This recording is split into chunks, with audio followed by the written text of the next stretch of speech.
starting point I like to do is to look at your PDF and just to talk quickly about what you've told me about. I mean, although I just start by saying I thought first impressions very good, actually, by the PDF you sent me, your website, and also your the synopsis that you sent me that I'm looking at now. Oh, thank you. That's no pleasure. I just thought, first impression is always good, absolutely. So just to talking through this and just looking at your background. Use a camera, like a DSLR, I didn't know at all. Right. I like picked the first time up when I started my A levels. Okay, it was interesting that you said you studied the history of photography, yes, and looked at movements such as modernism, pictorialism, and surrealism. That's very interesting. And what encouraged you to look at those particular genres of art? Pardon? Those were the ones that were on the syllabus. Okay. So I kind of had to. Right. I didn't really have much choice in the first year of my A levels. But did they engage you? Did you find it interesting? If I'm honest, probably surrealism picked my interest, my style. Although we did learn how to do film, which was very interesting because I'd never done that either. So I learned how to process film, shoot film, develop in the darkroom. That part was really good. Modernism wasn't really my kind of thing either. Right. But it's when I did my second year of A levels, that's when I really was able to kind of do whatever I wanted. And I looked at all different kinds of fashion. And I really love that. So there's no wrongs or right answers. It's not that, I'm not ticking boxes or anything. I'm just simply sort of analysing quite where you're at, and where you might go from here. That's all. Okay. Yeah. Well, we looked at Dali. We looked at him quite a lot, but other than that, I know that we looked at a lot more, but I just can't remember without, going back and looking through the sketchbooks. Yeah. Okay. So began shooting weddings, baby showers and parties on the side for extra money, which you enjoyed these. Yeah. Yeah, I did actually. Yeah. Good. It was nice meeting new people. It was nice doing something different because that was my first kind of taste of actually doing something and getting paid for it. Knowing that I would, had the talent, had the ability to be able to use the camera, and it also like helped with stress levels as well, because those kind of things when you're quite young and just starting out in photography, I found it to be quite stressful, but it's made me a lot more confident in, especially going into PCA and meeting all these new people, meeting loads of people who are obviously a lot better than me at photography as well. So it was good to like build my confidence and know that I was doing something and it was making someone happy. Yeah, no, that's great, and it's a great hurdle to overcome, actually earning money from it. I'll come back to that in a moment. Let's just quickly go back to the thing about external influences and looking at other people's work and so on. I picked up on that in your synopsis so far because it's an important aspect. I mean, in many, many different contexts.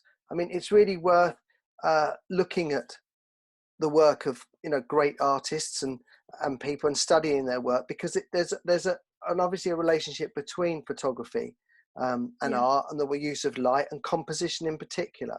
So it is something that it's worth investing time in, and also to take it into a contemporary context is also looking at other people's work generally. So, your contemporaries or people that you might aspire to, for example, and it's something that you should carry with you all the time, all the way through your career. Never stop looking, never stop comparing, never stop self-analyzing as well. All right. Secondly, the aspects of commercialism. So I'm delighted to hear that you've very firmly dipped your toes in the water of commercialism.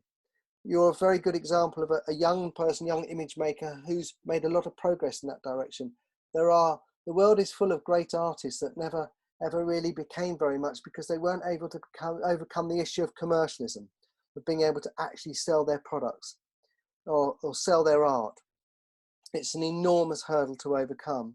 So the fact that you've actually gone out there and done it and got over those initial reservations that you might have had, and the whole confidence building, because to actually make a photograph and someone to pay you for it is a major hurdle to overcome, and to do it on a regular basis is enormous. And maybe some people don't always want to hear this, but the honest to God truth is, it takes you about 8 or 10 years to really become a supremely successful commercial image maker often, because it just takes that long to gain the experience and the range of different images, you know, to have the knowledge to be able to work with all the different types of genres that you need to work with.